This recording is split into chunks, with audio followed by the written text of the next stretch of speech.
Assalamualaikum warahmatullahi wabarakatuh. Waalaikumsalam warahmatullahi wabarakatuh. Ada beberapa hal tentang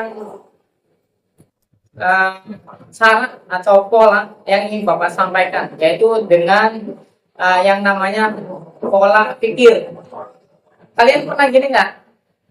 Pernah ditanya gini, kalian pikir nggak sih? Punya pikiran nggak sih? Pernah nggak?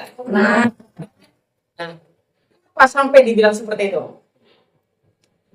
Kenapa? Karena pada hakikatnya kita makhluk itu disuruh berpikir, ya. Nah, kemudian pertama Bapak sampaikan ada 3 ilmu besar, ya, yang lupa disampaikan di dalam dunia pendidikan. Yang pertama ilmu berpikir tadi, ya. Bapak tulis ilmu berpikir. Itu sering lupa ketika di dunia pendidikan. Yang kedua ilmu jiwa, ya. Makanya ada yang namanya guru BK, itu kan ada kan? Ya. Kemudian yang ketiga adalah ilmu komunikasi. Nah, itu sering dilalaikan di dalam dunia pendidikan. Oke. Kemudian ada beberapa statement ini pernyataan. Jadi ini juga harus kalian pahami, harus kalian ketahui. Yang pertama, ya, tentang pola pikir. Bila pola pikir kalian benar, ya, baik itu mengerti kebenaran, itu adalah pola yang benar. Kemudian statement yang kedua, bila pola pikir kalian salah, bila pola pikir kalian benar, tapi kalian salah, itu salah. Pak, kamu tahu kebenaran, tapi pola pikirnya salah. Salah kan? Ya, itu salah. Oke. Kemudian ada beberapa statement lagi tentang atau terkait pola pikir, ya. Yang pertama ada yang namanya pola pikir konstruktif.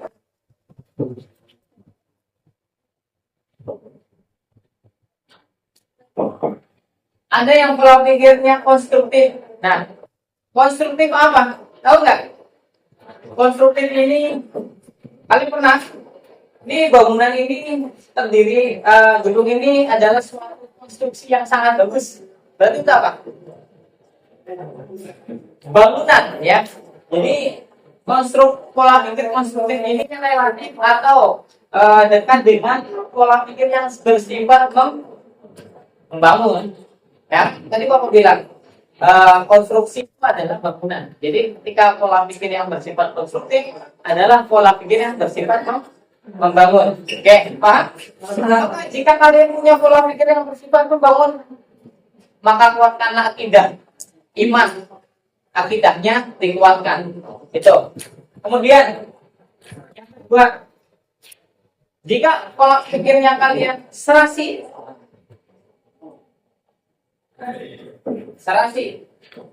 maka yang harus dikuatkan adalah paham syariat. Nah, paham syariat harus sesuai tuntutan SOP.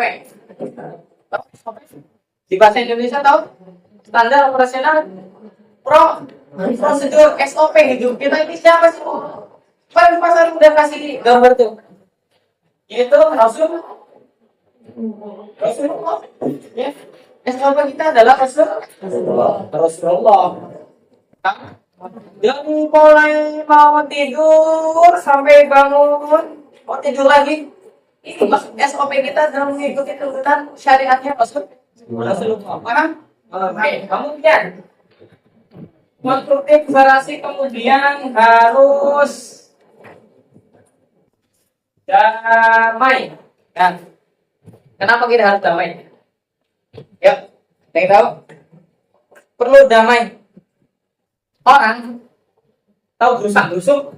Ya, yang pola pikirnya nggak damai itu kan gerusak-gerusuk. Pikirannya nggak tenang, hatinya juga tidak tenang. Damai ini adalah hal yang sangat penting sekali, ya. Dari apa? Hakikat damai yang sebenarnya adalah apa? Ketika kita taat kepada Allah, maka hati dan pola pikir kita akan menjadi damai. Oke. Kemudian, Bapak sampaikan ada statement lagi, ya. Manusia diciptakan ke bumi adalah sebagai apa? Khalifah itu apa? Pemimpin, paham? Jadi hakikat khalifah, manusia sudah ditentukan untuk menjadi pemimpin. Apa yang dipimpin? Pikirannya. Nanti kita akan bahas kenapa ada pikiran, kenapa ada berpikir, ya, menjadi pikiran. Nanti polanya, cara kerjanya kita bahas, ya. Oke. Ingat, Bapak pernah bilang, tapi ini nggak masalah. Bukan nggak masalah. Bapak pernah bilang, orang atau siswa, murid yang ketika belajar terus dia tertidur atau nguap-nguapan atau santai-santaian atau apa lagi, ya, selalu naruh kepalanya di atas meja gini, di situ ada setan. Apalagi yang mau begini, di situ nanti, ya. Makanya kenapa kita harus dalam kondisi bersiap. Masalah apa ini, ya? Siap, oke? Oke, lanjut. Bapak mengajarkan lagi ini cara kerja pikiran. Ya. Ada penghapusan tadi Bapak mana?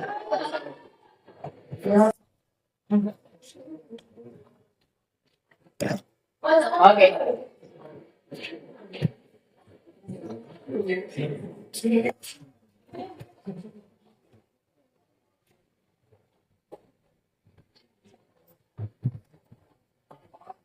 Ini kan menjadi suatu pikir dia cara kerjanya bagaimana? Kalian sering dibilang berpikir. Berpikir nih. Asal katanya apa berpikir? Pikir, betul. Asal katanya yaitu pikir. Nah, pikir ini adalah susunan atau cara kerjanya seperti blender. Tahu blender? Blender kan muter-muter gitu kan, ya? Kalau kita ibaratkan seperti blender. Terus. Blend, berarti apa? Campur ya? Blender kan mencampur nih. Jadi pikiran ini, data mencampur apa? Data informasi yang masuk ke dalam itu, yang nantinya kan menjadi pikiran, ya. Di sini dapatnya dari mana? Iya, data informasi ini dapat dari mana? Informasi ini didapat ketika kalian lahir. Sampai sekarang bertahun-tahun sampai tahun berapa? Informasi didapat nih, masuk sampai sekarang. Mungkin di dalam berpikir ini, di data informasi ini ada yang namanya godaan. Tahu godaan? Suka digoda perempuan? Godaan gitu kan? Ya, di dalam berpikir juga ada godaan. Yang pertama, Ada yang namanya godaan setan. Tahu setan? Pernah lihat setan? Nah, temenmu kalau sama tergoda berarti itu setan. Ya. Lagi asik-asik sholat, sentil sana, sentil sini, itu godaan. Ya. Berarti setan temenmu. Makanya jangan jadi temen yang kayak setan. Suka nggak go? Udah sesama setan jangan saling hidup. Oh iya. Karena dia setan, atau kamu setan. Oke, itu dah setan. Kemudian ada yang namanya nafsu amaru bisu. Nah, bisu. Nah, amaru bisu ini hawa nafsu. Hawa nafsu yang bagaimana, Pak? Hawa nafsu yang seperti ini. Yang relatif dengan sifat malas, terus sifat apa lagi ya? Jadi mau ini males ayo sholat, udah zuhur, udah ajan, males gitu. Males suruh ngerjain tugas, males. Ya itu salah satu dari amaru bisu ya. Kemudian relatif santai orangnya, duduknya begini, sender gini, ya. Nah, yang pasti ya. Ya itu amaru bisu ini hawa nafsu. Kamu pernah kan begitu? Ya santai lah. Tiduran kan begitu. Kemudian ada godaan lagi. Ada laut lama, ya. Bagaimana Pak? Nafsu lawak itu nafsu yang relatif suka menunda-nunda. Ya. Contoh. Allahu Akbar sudah azan zuhur. Nah, nanti baru azan, lu komat ya kan? Santai dulu, nunda ditunda. Kemudian baru disuruh sana lagi, baru komat nanti lah. Belum takbir tadi imam suka nunda-nunda ya. Apa-apa ditunda, apa-apa ditunda itu memang nafsu lawam ya. Didapat dari sejak kalian lahir informasi ini, kemudian muncul yang namanya pikiran.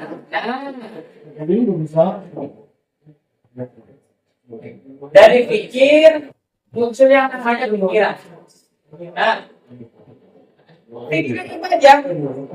Di sini semua panca indera yang ada di diri kalian, ya termasuk mata, hidung, apa lagi? Kulit, apa? Kulit merasa mata dengan itu, ya telinga, apa lagi? Mulut, apa lagi? Apa lagi? Hati, punya hati? Hati kan? Apa lagi? Ya, itu. Tangan, ya. Pokoknya dan lain-lain ada di indera kalian. Ini nanti menimbulkan suatu pikiran, memunculkan pikiran. Ya. Oke, kemudian setelah pikiran, ya, kita ini berada di mana? Kita ini berada di mana? Di bumi. Dunia. Kemudian kita berada di taruhlah ini dunia. Sudah. Dari pikiran ini kan kita karena hidupnya di dunia, maka banyak godaan juga di dunia, ya. Dunia tempatnya apa? Satu, banyak tipuan. Ya, ingat yang kalian merasa senang hari ini, hati-hati, jangan senangnya kalian adalah suatu tipuan. Kemudian setelah tipuan apa? Senda gurau. Kalau senda gurau, ya kan cengengesan doang. Dunia ini tempatnya cengengesan. Kemudian ada yang merasa sedang diuji, maka dunia adalah tempatnya uji. Ingat, ujian itu bukan hanya sesuatu yang membuat kita menderita, juga termasuk kebahagiaan kita atau kelebihan kita adalah suatu ujian, ya. Maka itu harus diingat, dipahami. Tuh, ini ujian. Hah? Oke. Kemudian apa lagi? Nah,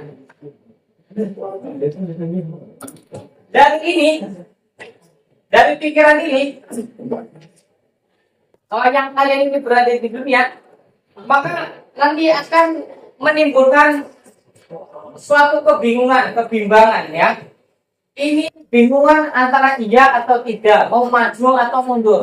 Ini yang dinamakan qalbun. Apa itu qalbun? Kalau di bahasa Arab, qalbun adalah hati. Sifatnya bolak-balik. Iya, tidak, ya, tidak, ya, tidak. Itu bolak-balik, iya, enggak. Maju, mundur, maju. Itu qalbun, Pak. Makanya kalian ini enggak sih? Contoh, ada orang minta-minta, udah jongkok, kalian merasa kasihan tuh pikirannya, ya kan? Tuh kasihan nih udah jongkok. Ada uang 5.000, ya Allah, kasih nggak ya? Kasih nggak ya? Pernah begitu nggak? Atau di hal lain nggak apa-apa, nggak mesti ngasih ke orang, kasih nggak ya? Padahal tahu di pikiran itu bahwa ngasih orang itu perbuatan baik, tapi hati ini, ya Allah, kasih nggak? Gitu. Nah inilah yang namanya Pak, maju mundur iya enggaknya itu yang namanya Pak, ya. Kemudian kalau misalkan sudah menjadi atau terbentuk pemikiran, nah ini lain lagi nih. Pemikiran nanti akan paten atau muncul yang namanya sifat, ya, karakter, itu ada tuh. Makanya kalian pernah ini enggak? Anak ini maksudnya kayak gini, baik banget gitu kan. Itu dan anak ini mah suka menolong, ya. Rajin, jadi sudah menjadi karakter, ya. Karena apa? Terbentuk dari pikir, Pak. Oke. Sebentar lagi. Nah, Bapak ingin memberi rumus berpikir. Hapus dulu ya.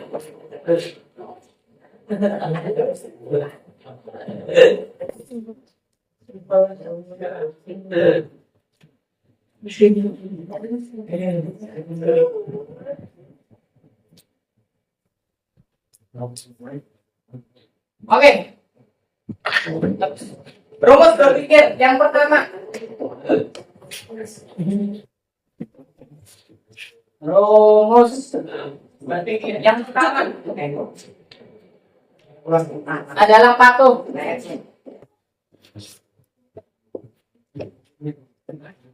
Patuh yang pertama adalah kepada orang tua, yang kedua kepada guru, yang ketiga kepada Allah, yang keempat kepada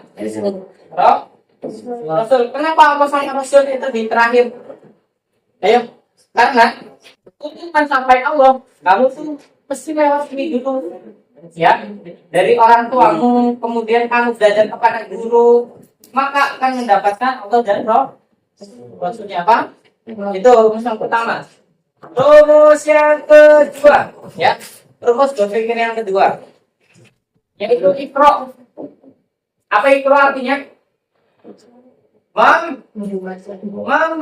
Apa yang dibaca? Yang apa yang dibaca?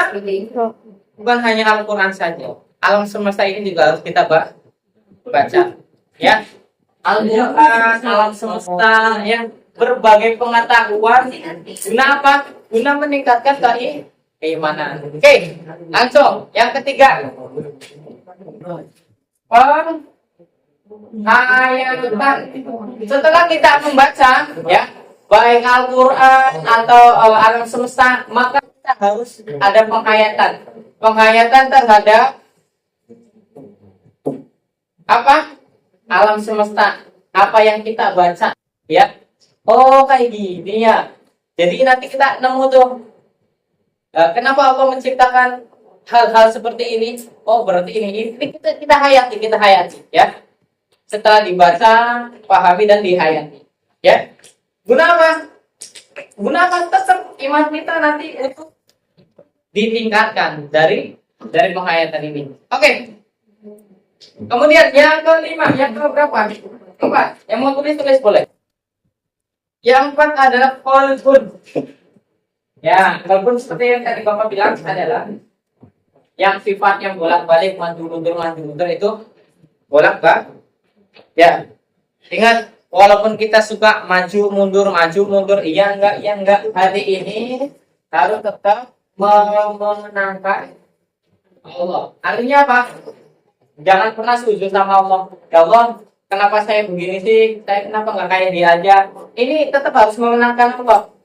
Ini tuh rencananya Allah. Kayak saya kayak gini tuh gara-gara Allah begitu. Ya, ada hikmah yang baik dari Allah. Itu. Kemudian yang kelima, ya, sampai 7, nggak lama, 3 lagi.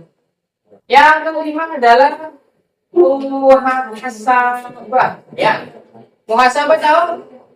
Merenung, introspeksi, ya Allah, gitu kan? Muhasabah. Setelah muhasabah, maka nanti kita akan temui, ya, temui apa yang kita temui. Jika apa yang kita lakukan di dunia ini, yang keenam adalah Bapak bilang perbuatan salah, maka yang harus kita lakukan adalah taubat. Taubatnya tobat apa? Tobat sambal kan? Ya, kalau tobat sambal udah pedesnya hilang, mulai lagi. Ya, tobatnya adalah tobat nasuha. Ya, yang benar-benar tobat. Kemudian setelah tobat, yang adalah jika setelah muhasabah kita adalah benar, maka kebenaran yang kita lakukan di istiqomah kan, ya. Kalau istiqomah terus menerus konsisten dan komitmen kerjakan itu. Oke. Yang terakhir, yang ketujuh, ya, kalau mau catatan nanti Bapak kasih catatannya atau PDF-nya. Yang ketujuh, melakukan atau menciptakan kreasi, ya, atau inovasi. Apa Pak inovasi itu, Pak? Ya, yaitu eksplorasi atau temuan-temuan terkait dengan ciptaan Allah. Gunanya apa? Gunanya meningkatkan iman kita kepada Allah. Ya, itu aja ya. Mudah-mudahan manfaat. Waktunya udah habis. Terima kasih. Wassalamualaikum warahmatullahi wabarakatuh.